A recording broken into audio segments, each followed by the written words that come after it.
want to shoot a short video on my Nissan 300ZX.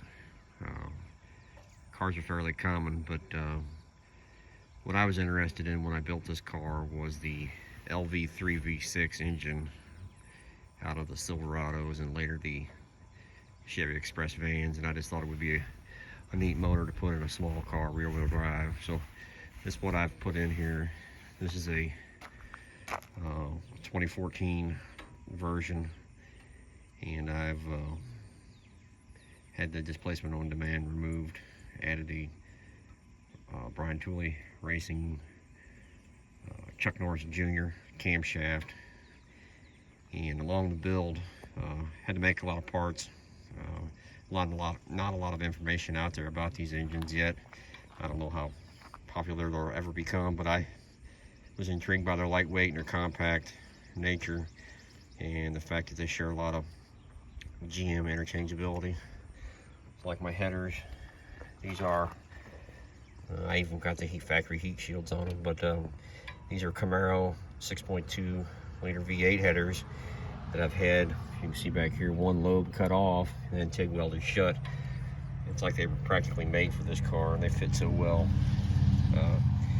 I did have to make a mount. It's not finished. I mean, it's finished in steel. I want to remake it in aluminum, but I'm trying to figure out a few other things. But that's a Jeep Liberty power steering pump that I made a bracket bolted to the head. And I do have the Camaro front drive system on here. I made a bracket there to run a idler pulley so that I could run power steering on it. There's, like I said, there's not a lot of info out there, but after trial fit of a couple different water pumps, the Camaro water pump worked the best. It put my water neck in a place that was in a better relationship to the radiator. But I'm amazed how many of the factory components went right in here. This is about 1.5 inches to the rear compared to the stock engine. I did move it back. Custom rear crossmember, custom motor mounts. The rubber biscuits I used off of a Volvo 4-cylinder, just a nice size and shape. I don't know how much interest there'll be in this, but I thought I'd post it.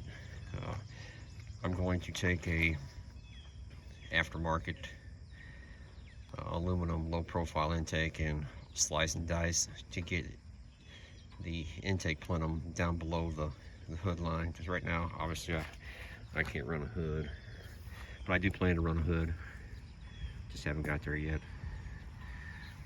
I do have the Nissan 5-speed behind it, commercially available. They have adapter plates and flywheels, but I just chose to make mine, so I made a spacer, then re-drilled the factory flywheel, and anyway, that way I could have an original style clutch.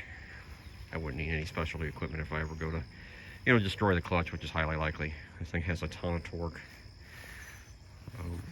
I bought the car cheap because it had a blown motor in it, and I do have some decent exhaust on it. Haven't got it aligned yet, so it drives terrible. I've had the whole front end apart, and basically everything on the car. This car was filled with mice and acorns, so I've had it down to the firewall and starting back with a lot of new stuff. I still don't have a lot of money in it. It's been a cheap, fun project. It's not done yet, but that's part of the fun. Let's see if I can get it started.